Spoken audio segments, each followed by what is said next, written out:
Viewers আসসালামু আলাইকুম।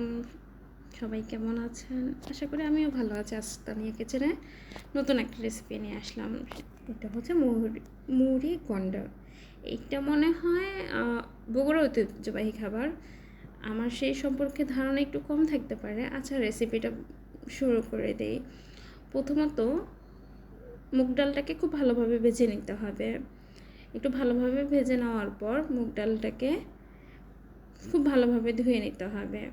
আর মুড়িঘণ্টা রান্না করার জন্য প্রয়োজন হচ্ছে একটা বড় মাছের মাথা। সেটা মাঝারি সাইজের মাছের মাথা হলেও কোনো সমস্যা নাই। আমি একটা বড় মাছের মাথাকে কয়েক টুকরো করে খুব ভালোভাবে ভেজে নিয়েছি। নেওয়ার পর এই পাশে আমি আবার ওই যে মুগ ডালটাকে ভেজে নেওয়া হয়ে গেছে।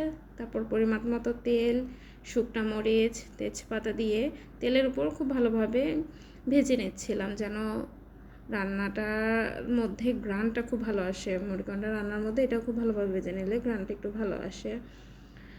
তারপর পরিমাণ মতো পেঁয়াজ কুচি দিয়ে দিলাম। ভালোভাবে নেড়েচেড়ে পেঁয়াজ কুচিটাকে খুব ভালোভাবে বেরেস্তা করে নিলাম।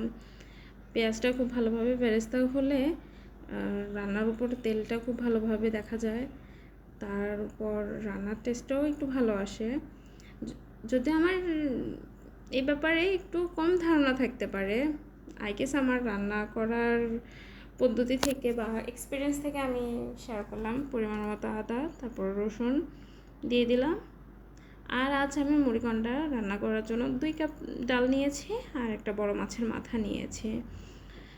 তারপর আদা দিলাম, পরিমাণ মতো শুকনো মরিচের গুঁড়ো, হলুদের গুঁড়ো, ধনিয়ার গুঁড়ো আর রান্নার টেস্ট বাড়ানোর জন্য দিয়ে দিলাম তানিয়াস কিচেনের মশলার গুঁড়া। যেইটা দ্বারা রান্না করলে তো রান্নাও অনেক টেস্ট হয়। আর আমার রান্নার টেস্টে একটু ভালো আসে তানিয়াস কিচেনের সিক্রেট মশলা দ্বারা। তো পরিমাণ মতো সব মশলা দিয়ে লবণের দিয়ে এটা খুব ভালোভাবে কষিয়ে নিতে হবে। যখনই রান্নার উপর কষানোর উপরে তেলটা বেশি উঠবে আর তখনই আমি একটু টমেটো সস দিয়ে দিয়েছি যেন রান্নাটা খুব ভালো টেস্ট আসে।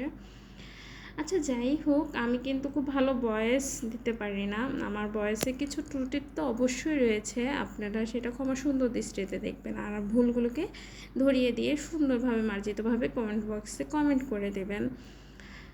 তারপর মশলাটা খুব ভালোভাবে কষিয়ে আমি এখানে মুগ ডালটা করে ভালোভাবে ধুয়ে এটা ভিজিয়ে রেখেছিলাম কিছুক্ষণের জন্য। তো সেই মুগ ডালটাই আমি কষানো মশলার মধ্যে দিয়ে দিলাম।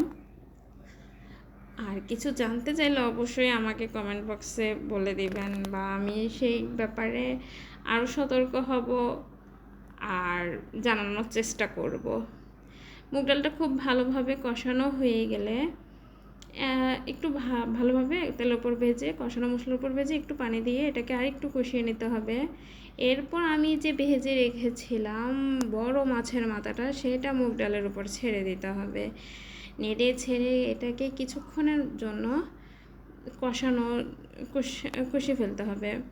খুব ভালোভাবে কষানো হয়ে গেলে ডালগুলো নরম হয়ে আসলে পানি পরিমাণ মতো জল দিতে হবে, পানি দিয়ে দিতে হবে। তারপর